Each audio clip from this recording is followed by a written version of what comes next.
click record. WhiteCoco, what up, what up? Thank you so much for coming on the pod. What's going on, Ben? Happy to be here.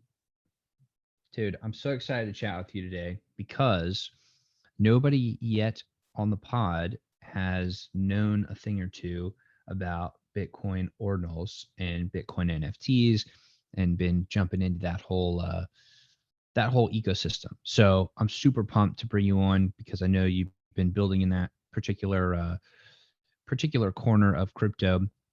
And yeah, just wanted to bring you on and talk about it. So thanks so much for coming to chat. Yeah, for sure. Yeah, I got started in Ordinals pretty early, and started that project Extra Ordinals, and we pride ourselves on trying to educate the public and get more information out there in a very digestible format. So this goes perfectly along with that, with those lines. I love it. So let's actually start from the beginning. Obviously, you're not fully doxed or anything in Web3. So maybe what we could do is we could take a step back and, obviously without uh, completing that doxing, but just kind of give the people an understanding of your background and where like where your experience come from and some of the things that you've done, etc. Yeah, for sure. So personally, my professional background is in mechanical engineering, and so I'm a natural problem solver, and I try to figure things out and understand complex problems and uh, applications as best as I can, just like on a natural level. And so I got into crypto in 2017 uh, after about 5 to 6 years of my best friend begging me to buy a Bitcoin. I finally bit the bullet and was able to spend some disposable income on some Ether. And I think I bought it first around like $250, rode it all the way to the top of 1400 or whatever it hit, and then rode it all the way back down and bought more on the way as much as I could.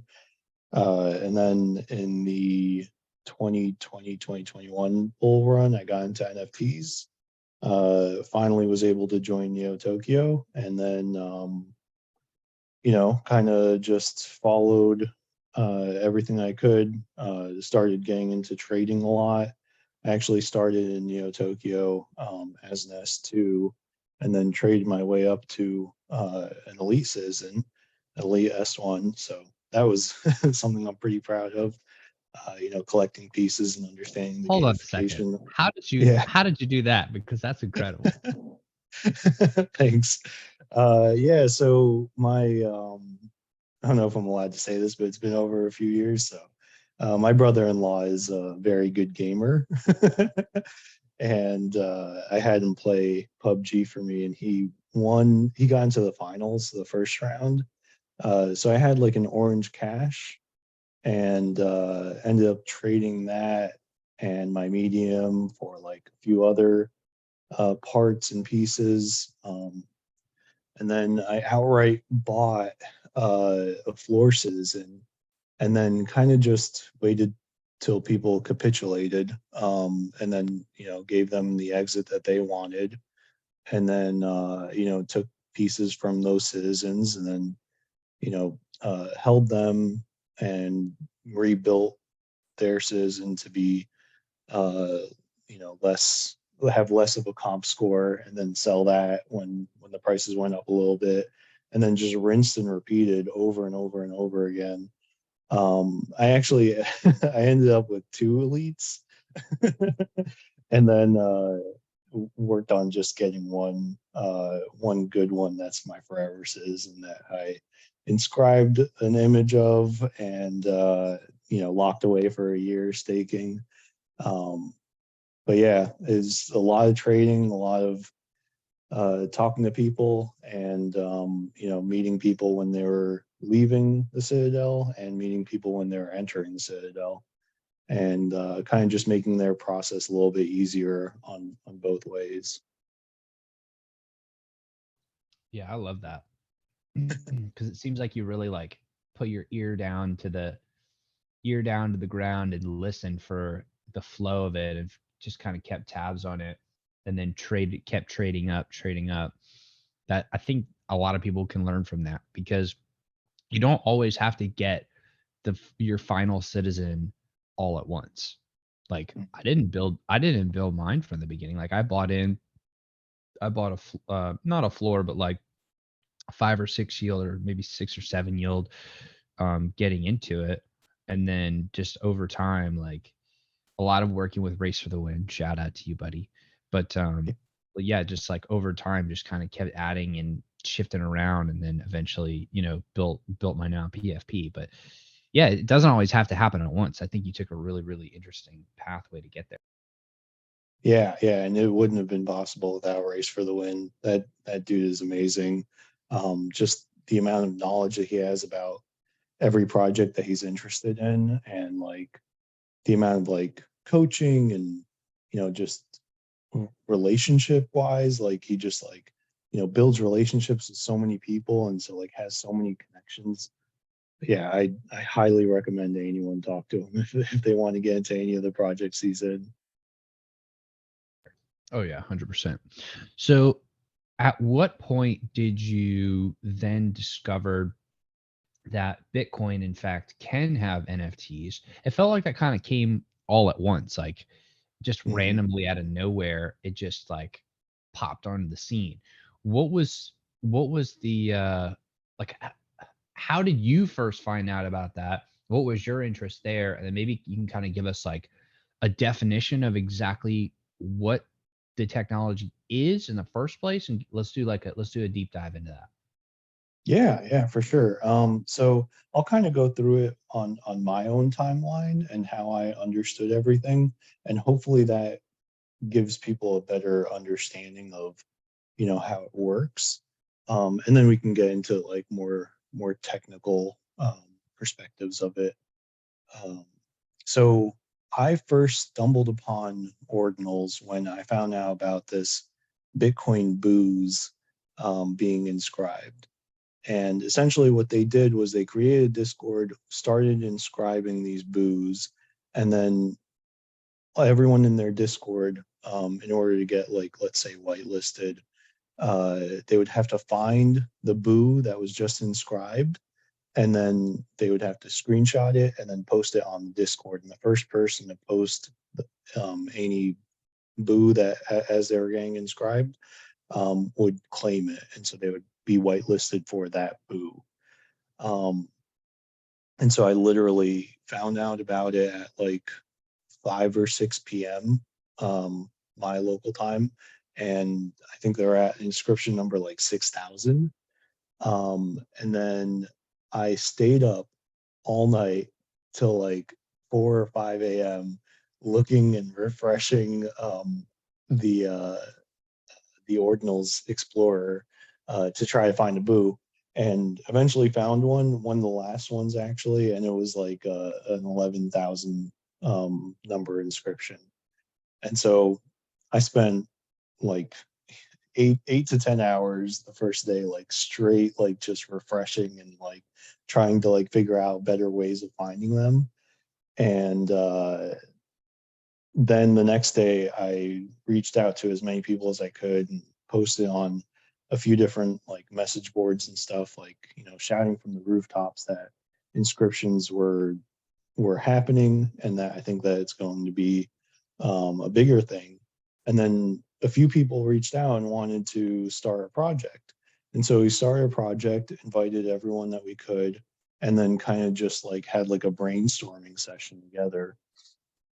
And then slowly whittled down to like four key founders, me and three other people. All of them are also Neo Tokyo S1s. I think two of them are elite. Um, but yeah, so we just started building. By that time, the inscription numbers were around like 20 to 25K, and this is like a day later. The inscription numbers just kept on like piling on so fast. And so around that time, Bitcoin punks were starting to get big as well.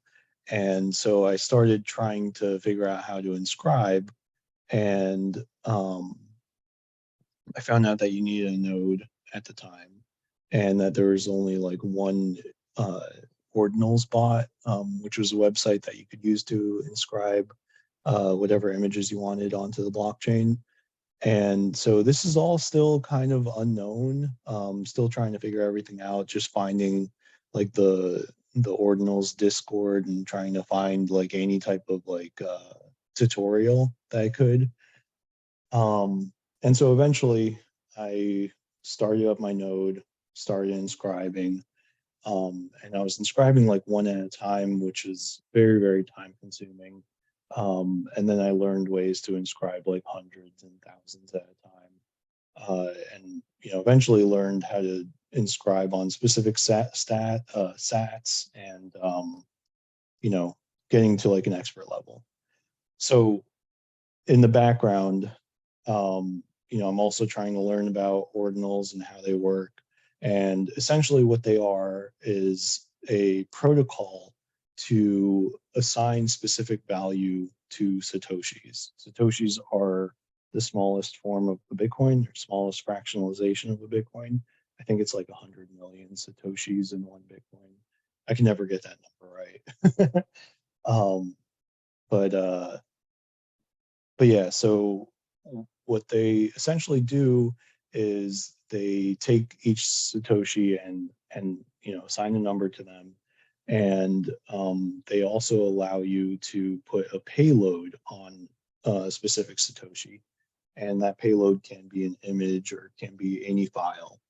And so those files are known as inscriptions, and the Satoshi that you inscribed on is called an ordinal. And they number them sequentially. So the first inscription that ever occurred is inscription number 0. The second one is inscription number 1, and then so on. I think we're on like 17 or 18 million inscriptions right now. And that's mainly because of the BRC20 craze, which is still going on. But we can talk about that a little bit later if you want. Yeah, wait. Yeah. Let's dig into this for a second. So each sat is obviously unique, and each sat has the ability to have this payload inscribed on it, and this payload can be any sort of data. So how does that actually work? Like, okay, you have a sat. What do you mean you can what does it actually mean to inscribe data onto it? And like what does that actually look like? Like, let's say the blocks are being processed or minted or whatever the term is for that, and then it's just this data is just within this one sat. Like, how does that what does that actually mean? How does that actually work? Yeah, it's pretty confusing and very technical, and I'm not a computer engineer. But from what I understand is that when you inscribe a file, you're essentially putting that file onto the blockchain, as in like creating a UTXO, which is an unspent transaction output, which is how Bitcoin works, and putting the payload in that UTXO with on like the specific first Satoshi of that UTXO. So I know that that's a lot of weird terms, but I'll try and break it down a little bit. So when you're doing like an inscription transaction, the way that I understand it more is like with the fee structure. So in order to send Bitcoin or send a transaction, send Satoshis anywhere, you need to apply like a specific fee, which is like sats per VB. And that's kind of similar to like Gwei and gas fees on Ethereum. And so the amount of the speed at which you want to put it onto the blockchain, or the fee level, is multiplied by the amount of bytes or the size of the file that you're trying to inscribe. And so all of that gets wrapped into one package that's put onto the blockchain. And so that package that's on the blockchain holds the image or file, and that file is specifically located on one Satoshi, even though it's in the package of a UTXO. Does that help? Okay. I think that makes a little bit more sense. And then the next part that we were talking about was BRC20. And so are these things related, or are they two separate animals and separate beasts? And how, maybe we could break down BRC20, what exactly that is. Yeah, for sure. So BRC20 is a protocol built on the Ordinal protocol. So the Ordinal protocol is, the numbering of Satoshis and, putting files on payloads and UTXOs and with specific Satoshis being marked for those files. BRC20s are a program that uses like specific code to recognize like a deployment of a coin, and then like how many coins are in that deployment, and then minting coins and transferring coins. So it's very similar to like the ERC20 world, where you're like trading coins and stuff back and forth, and you can fractionalize it as much as the initial deployment allows. But it's essentially just a text-based file that you have to inscribe to get the backend program to like realize what's happening with the BRC20. So in order to start a BRC20, what you need to do, and anyone can do this, is you can inscribe a deploy function, and that would be similar to starting a contract or a smart contract for an ERC20 token. So you start the deploy function, and that has the total number of coins that you would want part of that ticker, and then like the ticker name itself, and then how many you can mint at a time. So that's the start of it. Then anybody on any wallet can mint whatever token was deployed. So once a token is deployed or a ticker is deployed, people can mint up to the maximum amount of that ticker that's on the deployment function.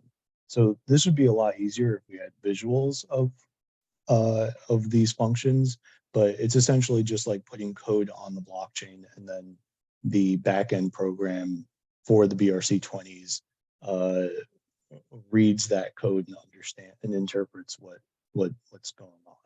So essentially anyone can mint or can deploy a ticker and mint whatever ticker's been deployed. And so it's kind of like a way of like open minting for people. And it's really like, it goes really well with the whole decentralized nature of Bitcoin, and how like there's no centralized ownership of it. But obviously that doesn't work the entire way. The first few coins were done like that, but then afterwards, what people were doing was deploying and then minting them all, and then distributing however they wanted to, whether it was through whitelists or through like first come first serve claims. But it's a really cool technology, and it's a cool way of like fractionalizing coins and fractionalizing ownership of any whatever coin they want to make. And it's a little hard to use because you need to inscribe so many things, files, in order to get anything done. And so the nature of the Bitcoin blockchain is that it's slow compared to the Ethereum blockchain. Like the blocks are unpredictable in the time it takes for a block to go through.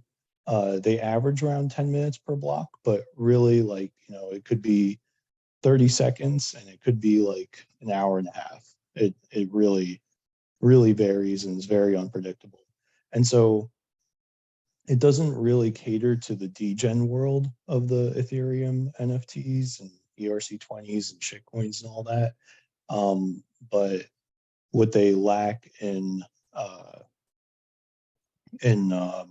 quickness and ability to get transactions done really fast, they make up in safety and decentralization. So it's just another way of like doing like ERC20 tokens, so shitcoining. Okay, that makes a lot of sense.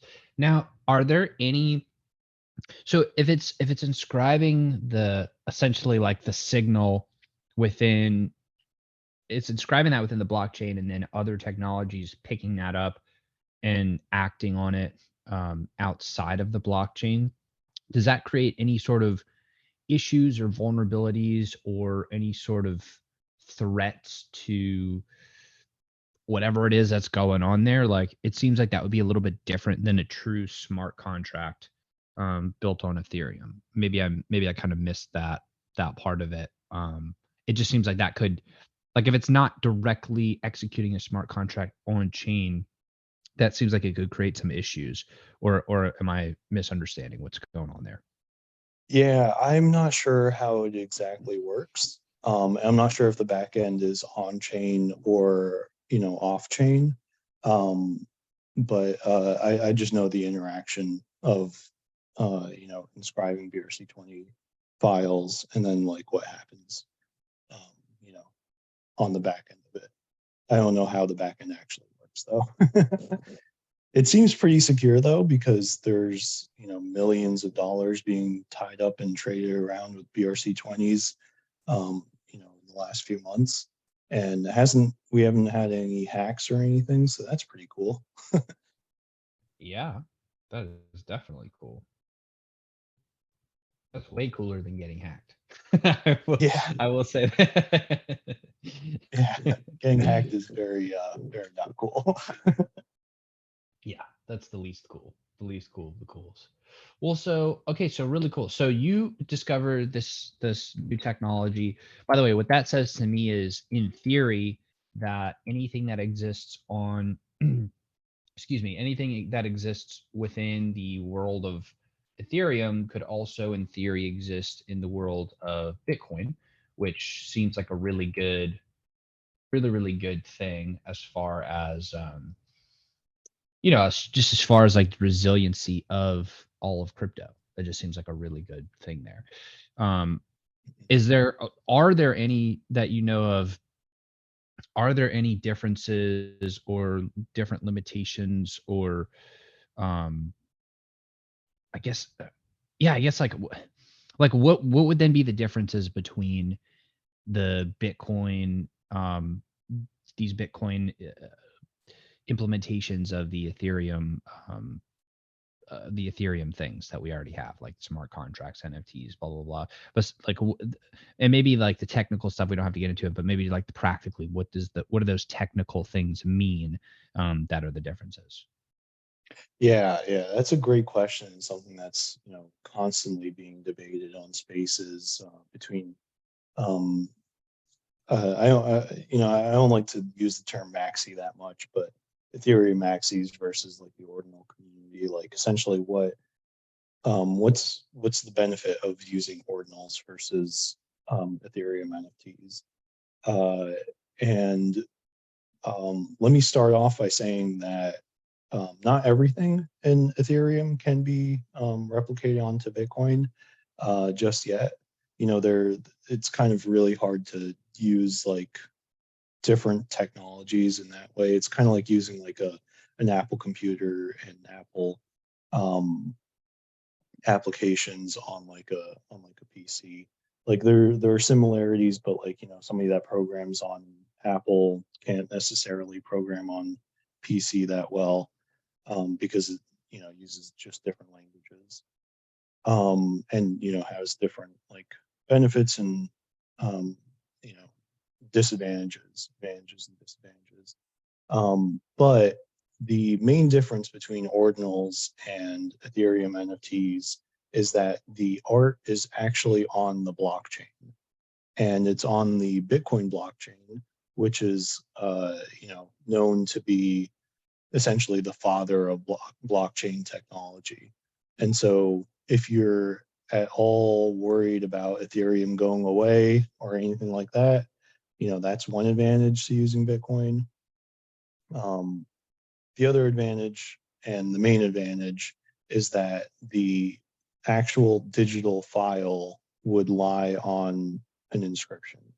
And so if you're thinking about like, you know, the advantage of using Bitcoin over normal currency, like to transact and to, you know, it's kind of digitizing money. Um, Ordinals is a way of digitizing art, and digital art specifically, which is probably where we're going to end up, you know, or where a big industry will come out of. You know, the digital art industry is definitely growing, and like you see like Fidenza and, ringers, and, you know, all those like generative art and stuff, like all of those generative art pieces are on a server, that the Ethereum NFTs reference.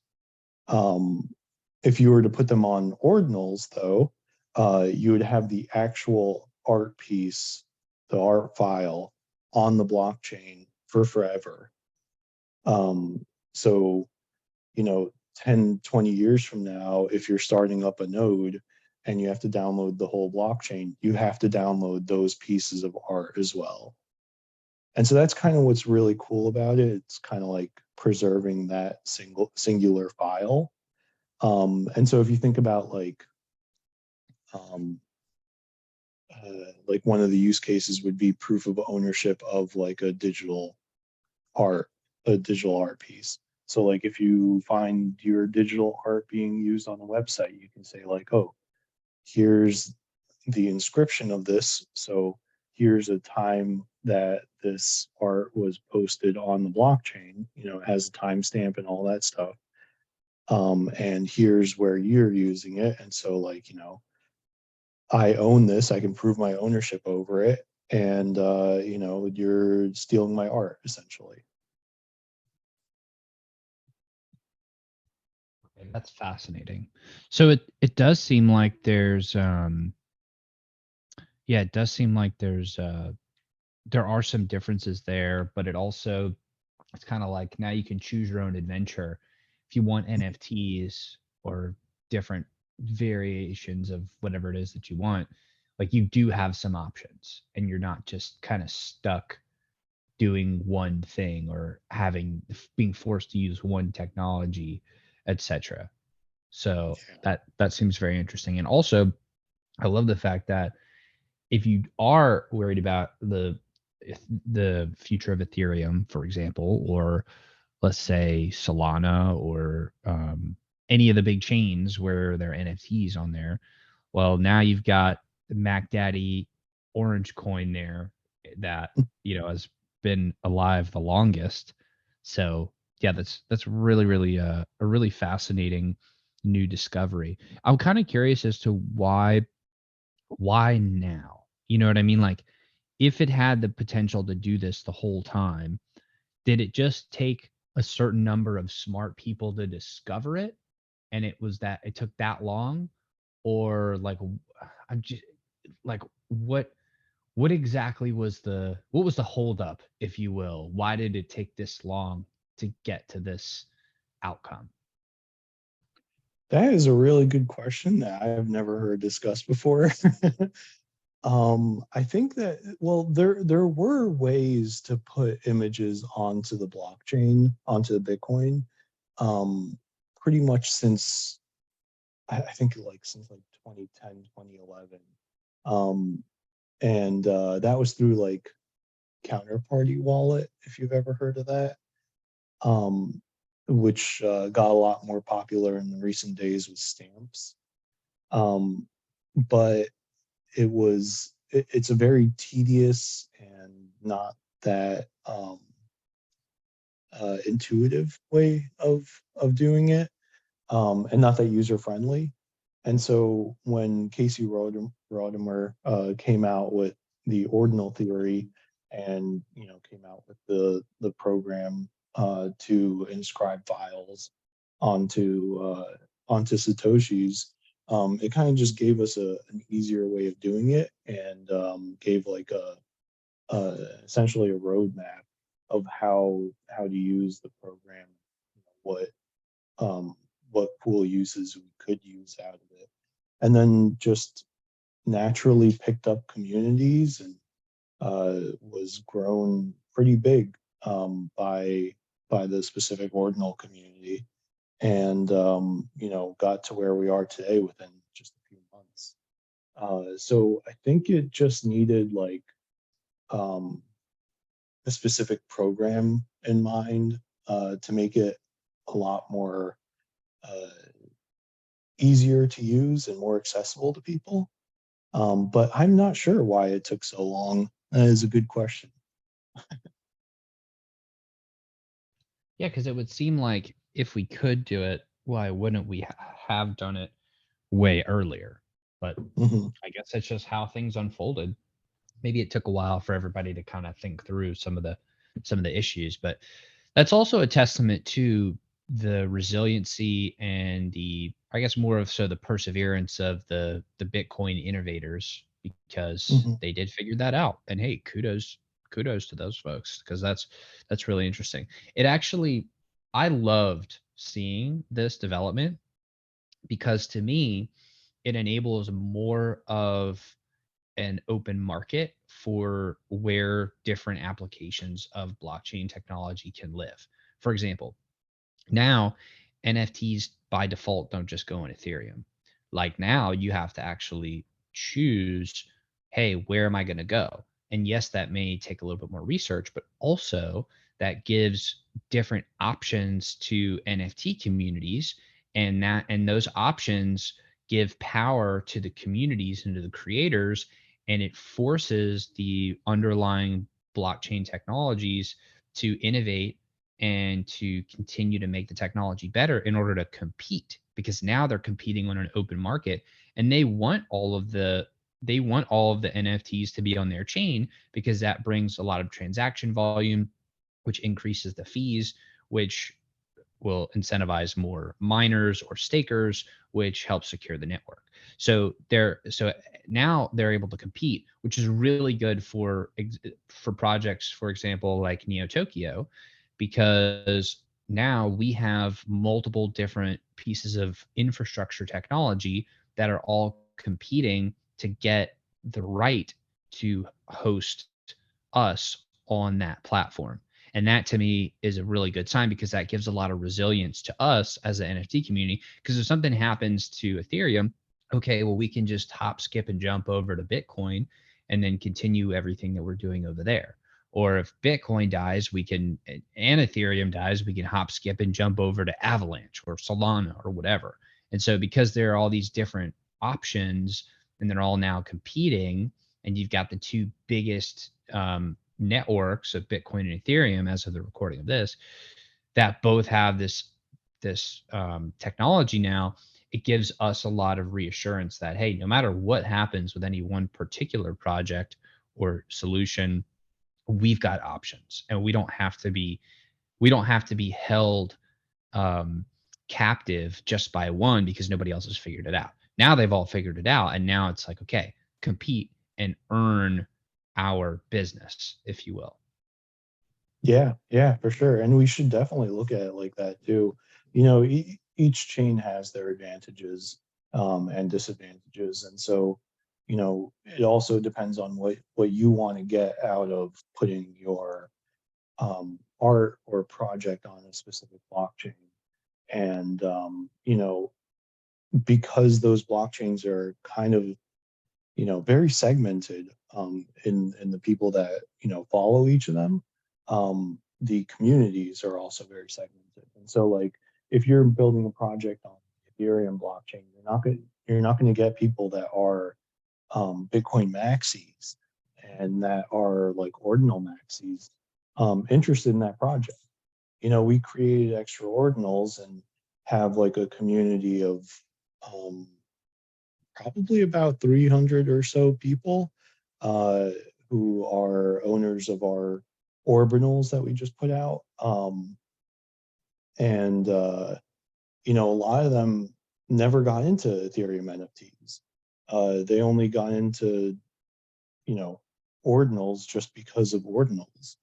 And, you know, it's onboarding a whole new group of people, and it has the room to grow because of all the people that have already been onboarded onto Ethereum NFTs, and making that transition nowadays is a lot easier than it was, you know, a couple months ago. And so I think that Ordinals has a long way to go. And, you know, I think we're still early. I think even in terms of like, you know, the current market participators, we still only have a fraction of them interested in Ordinals. And, you know, in the bull run, that magnifies by 10 to 100x, or maybe even 1,000x, is the number of people that are interested.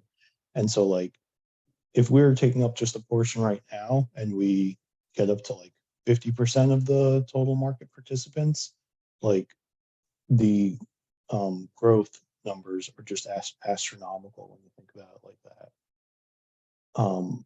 I forgot to mention another advantage of ordinals versus Ethereum NFTs is that it's expensive to create ordinals. You know, each ordinal, the cheapest I've seen it inscribed for is like $2 to $3. And so people aren't going to be manufacturing these 10,000 pieces and selling them to whatever bots are set up to buy them, because number one, the barrier to entry is pretty expensive. You know, that would cost like $30,000 to inscribe, let alone how much you have to pay for marketing and all that stuff. And number two, bots aren't really present in the ordinal communities right now because of the lack of supply that a lot of projects have. Just last night, one of the biggest projects in the ordinals industry, Inscribed Pepes, who are founded by Anita Tokyo Sis and Owl, 0WL. They put out a new drop using like rare Satoshis, which we haven't even touched on. But that can be a conversation for the next podcast. And they only had 420 pieces and had a pretty difficult time selling out. I think that they ended up with like 21 pieces left. But like, you know, a 400 piece collection on Ethereum is just unheard of. That would sell out within a minute. And so, you know, it really shows you that like people are here in the ordinals industry, not just to make a quick buck on flipping, but they're also here as part of like a community and, you know, trying to build stuff together. That's something that I haven't seen in the Ethereum communities. It's like, it's always like, oh, when are we going to flip this project? When are we going to flip that project? Like, the ordinal community does not care about that. There's such a lack of talk about floor prices. It's honestly like very heartening to see and to hear. Like, you know, people really care about just like being together and lifting the space up together and helping each other. I go into so many discords when I have questions about you know, inscribing or anything like that. And I can go into any Discord and be like, hey, I have this question. I know I'm not a holder or anything because I don't have the roles, but I have this question, and you know, can somebody help me get to where I want to go? And like founders will come out and just like spend time and help me and like, you know, give me advice and give me tips and tricks. And, you know, it's awesome to see. It really is. And yeah, I think that we're building a really, really, really good foundation in the Ordinals community and in the Ordinals world. And I'm very excited to see what happens in the bull run. You and me both, pal. You and me both. I'm pumped.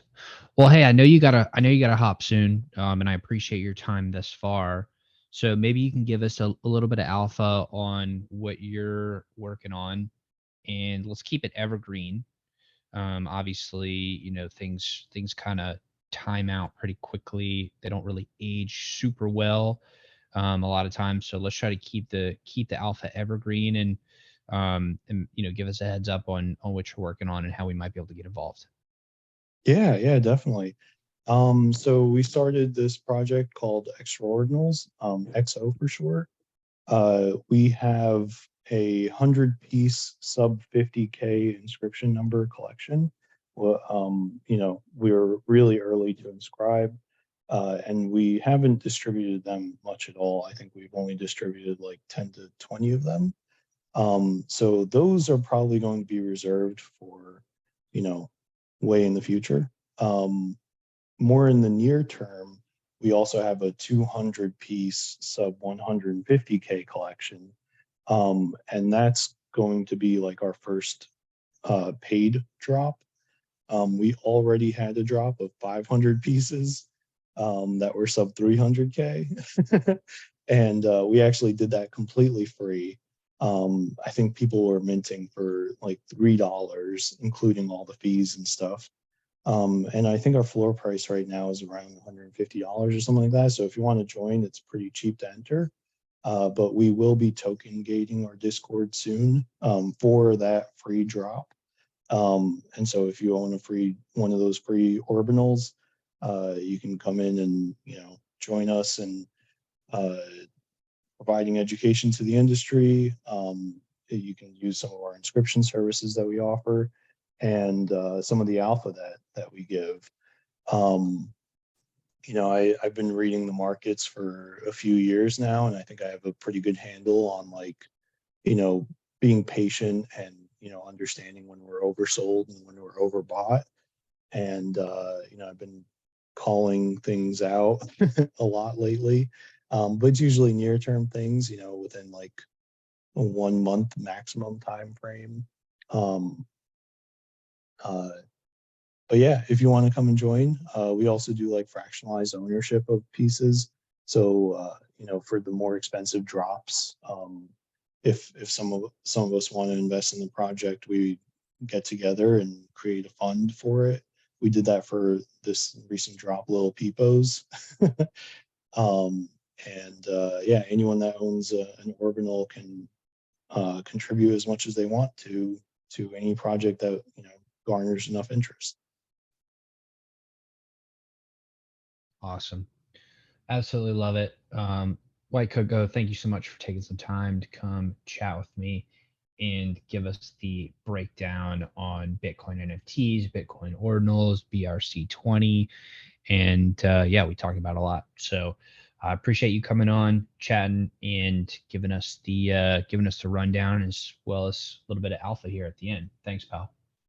Yeah, definitely. I appreciate the invite and looking forward to my next time podcast.